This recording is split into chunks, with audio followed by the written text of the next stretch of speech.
ಹೊನಲು ಬೆಳಕಿನ ರಾಜ್ಯ ಮಟ್ಟದ ಕ್ರಿಕೆಟ್ ಪಂದ್ಯಾವಳಿ ಕೊರಟಗೆರೆಯಲ್ಲಿ ಆಯೋಜನೆಗೆ ಸಕಲ ಸಿದ್ಧತೆ. ಇದೇ ತಿಂಗಳ 4ರಿಂದ 6ರವರೆಗೆ ಕೊರಟಗೆರೆ ಪಟ್ಟಣದ ಜೂನಿಯರ್ ಕಾಲೇಜು ಕ್ರೀಡಾಂಗಣದಲ್ಲಿ ಡಾಕ್ಟರ್ ಜಿ ಪರಮೇಶ್ವರ್ ಕಪ್ ಹೊನಲು ಬೆಳಕಿನ ಕ್ರಿಕೆಟ್ ಪಂದ್ಯ ನಡೆಯಲಿದೆ. ರಾಜ್ಯದ 24 ಪ್ರತಿಷ್ಠಿತ ತಂಡಗಳು ಭಾಗವಹಿಸಲಿದೆ ಎಂದು ಪಟ್ಟಣ ಪಂಚಾಯಿತಿ ಸದಸ್ಯ ನಂದೀಶ್ ನರಸಿಂಹಪ್ಪ ರಾಜೀವ್ ಭವನದಲ್ಲಿ ಆಯೋಜಿಸಲಾಗಿದ್ದ ಪತ್ರಿಕಾಗೋಷ್ಠಿಯಲ್ಲಿ ತಿಳಿಸಿದ್ದಾರೆ. ಮ್ಯಾನ್ ಆಫ್ ದ ಮ್ಯಾಚ್ಗೆ ಟಿವಿಎಸ್ ಬೈಕ್ ಬಹುಮಾನವಾಗಿ ನೀಡಲಾಗುವುದು.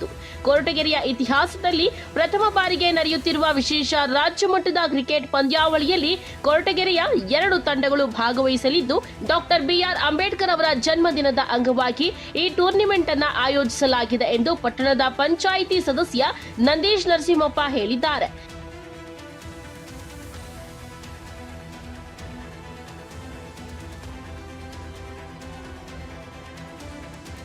ಹಾಸನ, ತುಮಕೂರು, ಬೆಂಗಳೂರು ಸೇರಿದಂತೆ ರಾಜ್ಯದ ಬೇರೆ ಬೇರೆ ಜಿಲ್ಲೆಯ ರಾಜ್ಯ ಮಟ್ಟದ ತಂಡಗಳು ಈ ಕ್ರಿಕೆಟ್ ಪಂದ್ಯಾವಳಿಯಲ್ಲಿ ಭಾಗವಹಿಸುತ್ತವೆ.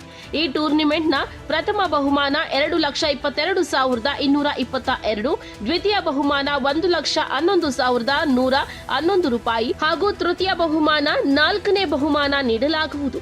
6 ಓವರ್ ಪ್ರತಿ ಪಂದ್ಯಕ್ಕೆ ಸೀಮಿತವಾಗಿರುತ್ತದೆ.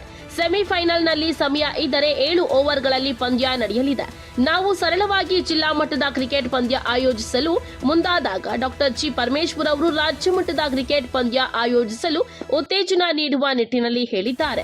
ಅವರ ಮಾತಿನಂತೆ ಡಾಕ್ಟರ್ ಬಾಬಾ ಸಾಹೇಬ್ ಅಂಬೇಡ್ಕರ್ ಅವರ ಜಯಂತಿ ಆಚರಣೆ ಪ್ರಯುಕ್ತ ಈ ಪಂದ್ಯಾವಳಿ ಆಯೋಜನೆ ಮಾಡಿದ್ದೇವೆ ಎಂದು ಬ್ಲಾಕ್ ಕಾಂಗ್ರೆಸ್ ಅಧ್ಯಕ್ಷ ಅರಿಕೆರೆ ಶಂಕರ್ ಅವರು ಹೇಳಿದ್ದಾರೆ.